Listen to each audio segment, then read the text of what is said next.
أعوذ بالله من الشيطان اللعين الرجيم.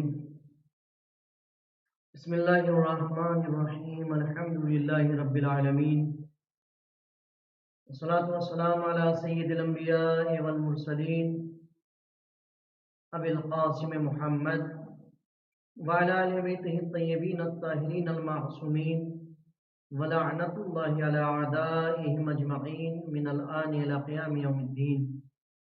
أما بعد، قد قال الله تعالى سبحانه في كتابه الكريم: بسم الله الرحمن الرحيم. ياسين والقرآن الحكيم إنك لمن المرسلين. صدق الله العلی العظیم. محترم ناظرین، السلام علیکم. میں آپ حضرات کی خدمت میں آج فوائد بسم اللہ کے بعد سورہ یاسین کے فوائد و فضائل لے کر حاضر ہوا ہوں، اور انشاءاللہ اگر خدا کی مدد شامل حال رہی تو سورہ یاسین کی تفسیر بھی انشاءاللہ آپ کے سامنے بیان کروں گا. بہت فضیلت ہے سورہ یاسین کی. امام جعفر صادق علیہ السلام فرماتے ہیں کہ ہر چیز کا ایک دل ہوتا ہے، اور قرآن کا دل یاسین ہے.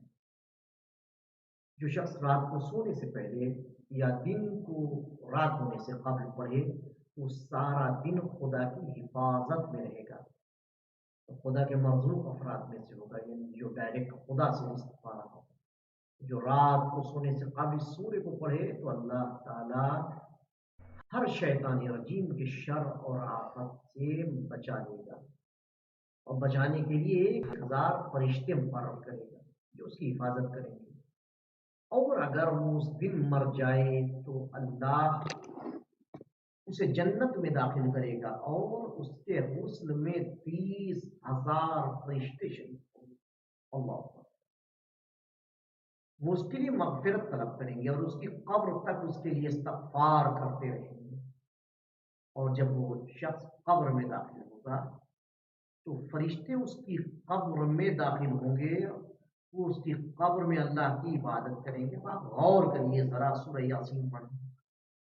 اتنا بلند والا ہوگا وہ شخص جس کے جنازے میں فرشتے شریک ہوں، جس کے غسل میں فرشتے شریک ہوں، جس کے لیے فرشتے استغفار کریں، جس کی قبر میں فرشتے جائیں اور جا کر کے اللہ کی عبادت کریں. نور ہی نور ہوگا وہاں. پھر اندھیرے کا تصور نہیں کر سکتے ہیں. آپ تصور کریں ناظرین، کون ایسا انسان ہے جو نہیں چاہتا کہ اس کی قبر میں اندھیرا نہ ہو؟ ہر انسان چاہتا ہے اور دعا بھی کرتا ہے: پروردگارا قبر کی تاریکی سے ہمیں بچا. ہر انسان چاہتا ہے، اس کا دل دعا کرتا ہے، یہ بارگاہ میں دل سے دعا کرتا ہے. خدا نے بھی موقع دیا ہے کہ ہم معلوم ہے کہ میرے بندے اس وحشت زدہ گھر سے، اس تاریکی سے ڈریں گے، لہذا اللہ نے اس کے اسباب فراہم کر دیے. کیا اسباب فراہم کر دی؟ کہ اگر چاہتے ہو کہ تمہاری قبر کا اندھیرا ختم ہو جائے، وحشت ختم ہو جائے، تنہائی ختم ہو جائے، تو تم سورہ یاسین کی تلاوت کرو. تو یقیناً موت کے وقت بھی ہوں گے، موت کے بعد بھی ہوں گے، غسل میں بھی ہوں گے، تشییع جنازہ میں بھی ہوں گے، اور قبر کے اندر تک جا کے اور ان کی عبادت کا ثواب صاحب قبر کو عطا کیا جائے گا. یہ بہت بڑی بات ہے کہ جتنی بھی وہ ملائکہ عبادت کرتے رہیں گے وہ ثواب اس صاحب قبر کو ملے گا جو اس قبر میں لیٹا، اور اس کی قبر تا حد نظر وسیع کر دی جائے گی. اسے ہر انسان چاہتا ہے کہ اس کی قبر تا حد نظر وسیع ہو، اتنی تو وسیع ہو جائے کہ کم از کم اس کو وحشت نہ ہو، گھٹن نہ ہو. چونکہ گھر ایسا ہے وہ جو گھٹن کا ہے، جس کے اندر گھٹن ہو. لیکن بہت سارے اعمال ایسے اللہ نے بتائے ہیں معصومین علیہ السلام کے ذریعے سے. بہت سے اعمال ایسے ہمیں معلوم ہیں کہ جن کو اگر ہم انجام دیں تو یقیناً ہم اپنی قبر کی وسعت کو بڑھا سکتے ہیں، ہم اپنے قبر کی گھٹن کو ختم کر سکتے ہیں، ہم اپنے قبر کے اندھیرے کو ختم کر سکتے ہیں، اندھیرے کو روشنی میں بدل سکتے ہیں، لیکن اس وقت جب اس طریقے سے عمل کریں گے جیسے خدا چاہے اور اہل بیت اطہار چاہیں، یا اگر یوں کہوں تو غلط نہیں ہوگا کہ اگر ہم اپنی زندگی کے تمام کام کو خدا اور اہل بیت کے مرضی کے مطابق کرنے لگے تو یقیناً ہماری قبر منور ہو جائے گی اور قبر وسیع بھی ہو جائے گی۔ آج ایک واقعہ میں نے دیکھا کتاب میں، ایران میں بڑی چھٹی ہوتی ہے نوروز میں، چونکہ عید کی طرح مناتے ہیں عید نوروز۔ کچھ نوجوان کہیں جا رہے تھے، انہوں نے سوچا لاؤ چلو قبرستان ہو لیتے ہیں، اور قبرستان گئے اور فاتحہ پڑھی، اور فاتحہ پڑھنے کے بعد ایک قبر کے پاس بیٹھ گئے، ایک دو نوجوان قبر کے اوپر بھی بیٹھ گئے، ہنسی مذاق ہونے لگی چونکہ نوجوان ہیں۔ اس میں سے ایک جوان کہنے لگا کہ ہم لوگوں نے تو یہ سنا ہے کہ اگر کوئی نیک اور مومن ہوتا ہے اس دنیا سے جاتا ہے تو اللہ اسے اتنی توفیق دیتا ہے کہ وہ اچھے مقام پر ہوتا ہے، اس کی قبر وسیع ہو جاتی ہے۔ تو ایک نے مذاق مذاق میں جو قبر کے اوپر بیٹھا تھا کہنے لگا، اے صاحب قبر، اس قبر کی طرف اشارہ کر کے جس کے اوپر بیٹھا تھا، اے صاحب قبر، عید کا دن ہے، کیا تم ہماری دعوت نہیں کرو گے؟